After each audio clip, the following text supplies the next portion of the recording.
Soy Mercedes Aranceta y soy farera. Vivo aquí en Ferrol, en un faro que no es este, en Prioriño Chico, y me encargo de llevar el faro este de Cabo Prior y el faro de Freuseira. Y aquí en Ferrol quedamos 4 fareros, 2 en Lugo y 2 en Coruña, y 3 somos mujeres. Entonces yo creo que eso en todo el mundo mundial no existe nada parecido.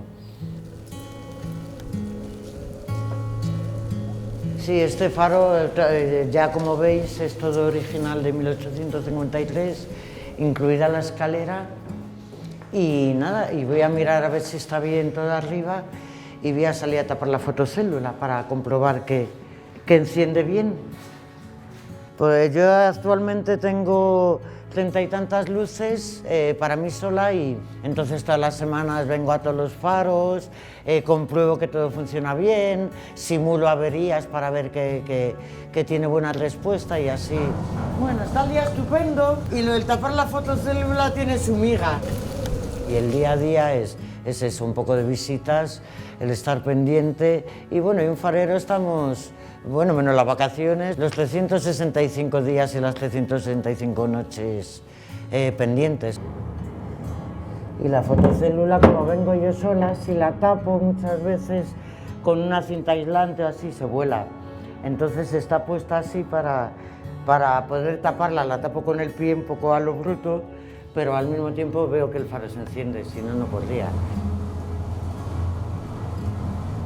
Por mucho que esté muy avanzado, pues los GPS, los plotters, todas las comunicaciones, un faro es un faro.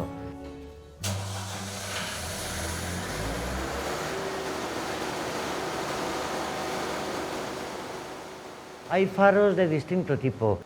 Yo vivo enfrente de la Torre de Hércules y señala a la entrada una ría muy larga, vamos, que incluye la de Betanzos, la de todo.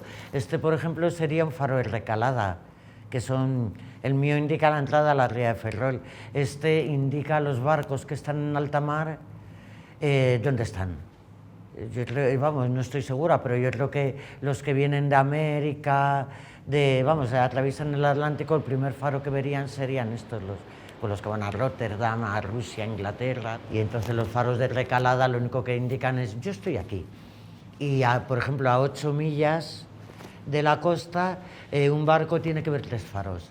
Entonces hace una triangulación, si no tiene, se ha quedado sin baterías, ha habido un temporal, se ha quemado todo el circuito eléctrico, se han quemado todas las baterías, las del móvil lo mismo, no tienes cobertura. Entonces hay un libro de faros que lleva todo el mundo, vamos, en cualquier barco un poco grande. Entonces mirarían, a ver, cada faro tiene un ritmo característico. Pues a ver, a mi izquierda veo uno, de frente veo otro y a la derecha veo otro. ¿Dónde estoy? Y de hecho, en contra de lo que la gente piensa, se siguen haciendo muchos faros nuevos en todo el mundo. Vamos, no es una cosa a extinguir. Los fareros sí somos a extinguir, los faros ya un poco menos. Bueno, los sistemas me lo dicen y llevo tantos años aquí que ya veo que la velocidad de la rotación está bien, no va ni más rápido ni más lento, no hay ningún sonido, que hay veces que hay algún chirrido, va todo como la seda, como tiene que ir. Que se enciende y se apaga con una fotocélula. Entonces depende, en verano hay veces que a las 11 menos cuarto, así de la noche, y en invierno pues igual a las 5 y poco ya están encendidos todos. Que yo recuerdo, solo se me apagó un faro en mi vida y lloré, pero pues después del Klaus ya se había caído todo, lo mantenía y fue un desconsuelo. El faro es todo, es lo único que está ahí. Yo hace muchos años, mira, buscando espacios para una película, me decían que querían un sitio al lado del mar y decían, no encontramos, es que no existen. Es que en los sitios más duros no hay más que ermitas y faros. En los 6 meses de prácticas mucha gente cambió de opinión, le daba miedo, no sabías lo que iba a ser.